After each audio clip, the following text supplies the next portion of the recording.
Geologists have known for years that substantial deposits of oil and natural gas are trapped in deep shale formations. These shale reservoirs were created tens of millions of years ago.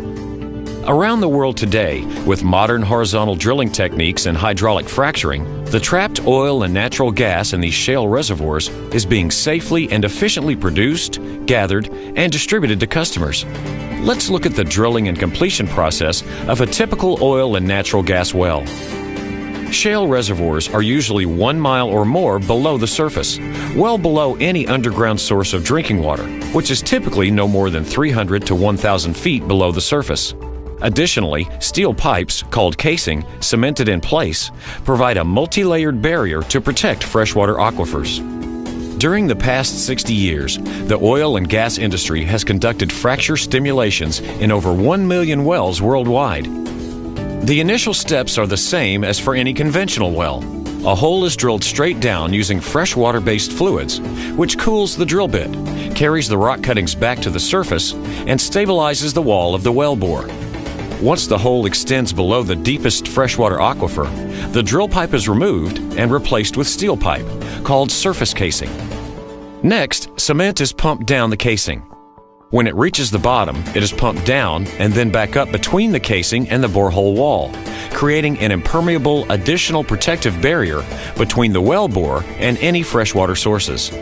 In some cases, depending on the geology of the area and the depth of the well, additional casing sections may be run and, like surface casing, are then cemented in place to ensure no movement of fluids or gas between those layers and the groundwater sources. What makes drilling for hydrocarbons in a shale formation unique is the necessity to drill horizontally. Vertical drilling continues to a depth called the kickoff point. This is where the wellbore begins curving to become horizontal. One of the advantages of horizontal drilling is that it's possible to drill several wells from only one drilling pad, minimizing the impact to the surface environment. When the targeted distance is reached, the drill pipe is removed, and additional steel casing is inserted through the full length of the wellbore. Once again, the casing is cemented in place. For some horizontal developments, new technology in the form of sliding sleeves and mechanical isolation devices replace cement in the creation of isolations along the wellbore. Once the drilling is finished and the final casing has been installed, the drilling rig is removed and preparations are made for the next steps, well completion. The first step in completing a well is the creation of a connection between the final casing and the reservoir rock.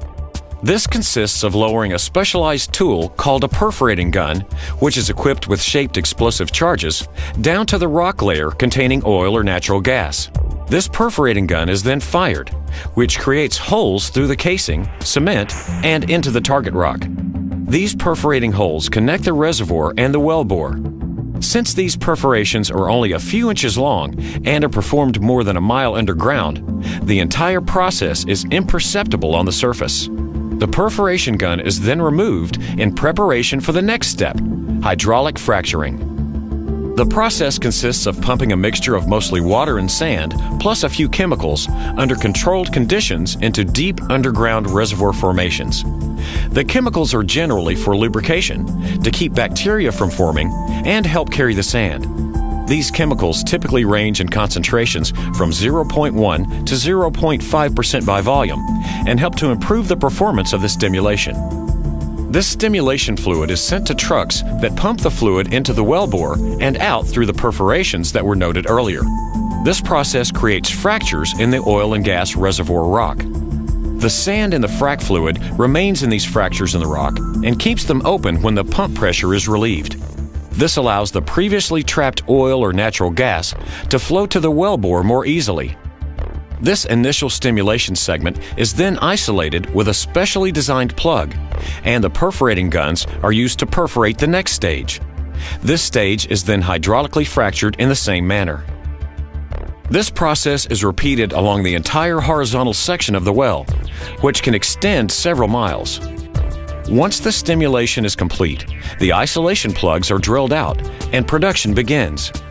Initially water and then natural gas or oil flows into the horizontal casing and up the wellbore. In the course of initial production of the well, approximately 15 to 50% of the fracturing fluid is recovered.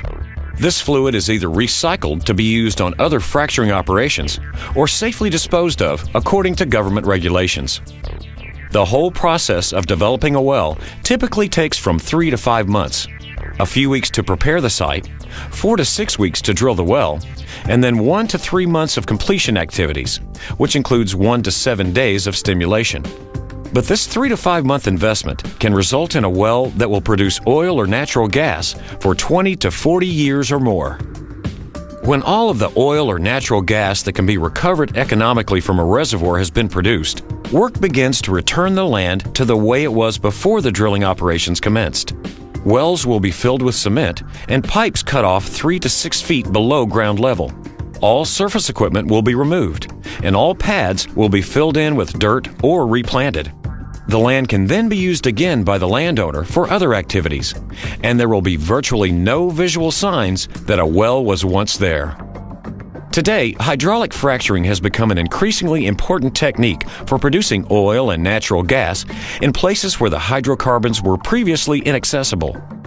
Technology will continue to be developed to improve the safe and economic development of oil and gas resources.